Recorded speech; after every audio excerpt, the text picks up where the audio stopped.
So the PJs was another one of my transitions where I thought, okay, I've written for other people enough. Now I need to be like Keenan, like some of these other people, I need to be the one creating content and doing that. And so I decided I'm not going to take a job doing that anymore. I'm only going to do this now. And I've done that in my career. It's like, no, sorry, bye-bye, have to do this. And so the way that I do that usually is I put it out there. That's what I call it. I put it out there. And if someone thinks it's their idea, I'm cool with that. So I had my agent put it out there that Larry wants to do this now. And when someone comes back and says, we think Larry should run a show. Oh, thank you for having that idea. Even though I just put that in your head, that's fine, you know. So once I put it out there and the word was there was a couple of steps that happened to be able to get in the position to actually do something like the PJs. So I got a job on a show called Teen Angel, okay? So this is a transition period. This is when I knew I had to make the jump. And I believe it was Gene and Reese, yes, who did that show. Al Jean and Mike Reese, who wrote for The Simpsons. And we got along great. I was a big fan of those guys. Many similarities in how we came up in the business. They were Lampoon guys, I think, both of them, and first worked on Late Night and all that kind of stuff. Really funny. I had a good experience on the show. And at the time, one of my angels in the business, someone named Pete Aronson, who became a fan of mine years earlier and was kind of looking out for me. He was an exec at Disney at the time, I think at Touchstone. And he had me send a spec script.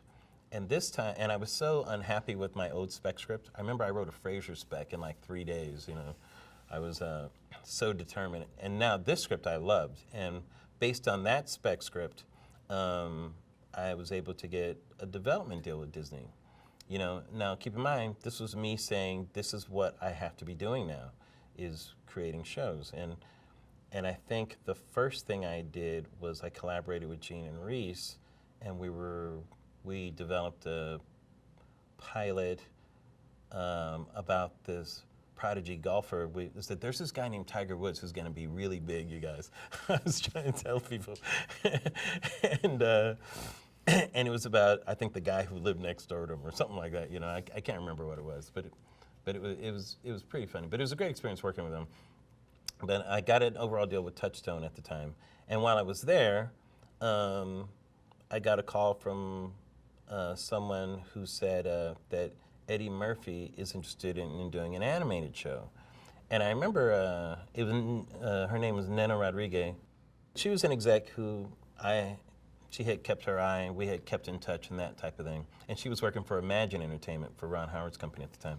And at the time when I heard it, I'm like, Eddie wants to do a cartoon? It's like, I'm not interested in doing a Saturday morning cartoon. That's what I thought she was saying. A kid's show. Yeah, I remember not even responding for a while. I'm like, Nana, why are you calling me about this thing, you know? I'm trying to do a sitcom on TV, you know? And so then I think like maybe a month later, I called her and we started talking, and she said, no, he wants to do a sitcom, you know, a sitcom for that. And I was like, oh, okay. Time. Yeah, prime time. I said, oh, okay, that sounds pretty cool.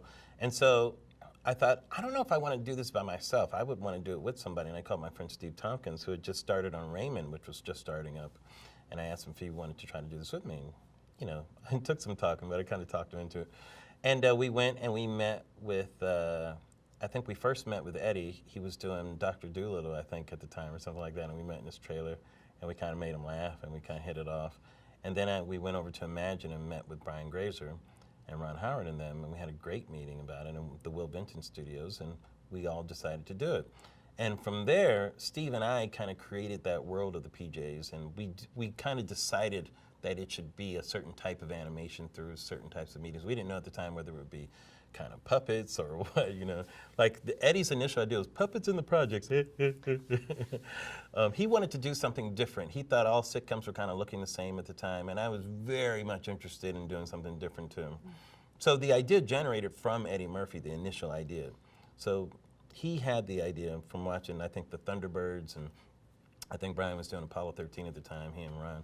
And they started talking about that, and that's where he got the idea for it. But there was no name or anything like that. It was just puppets in the projects, really. And Steve and I came up with like the PJs and Thurgood and the characters and all that and the world and deciding what it should be and all that kind of stuff. But it was such a fun experience for me. Also, the chance to work with Ron Howard, for Christ's sakes, and get Ron Howard's approval and stuff was so fantastic, you know. So, let alone Brian Grazer. So that was great.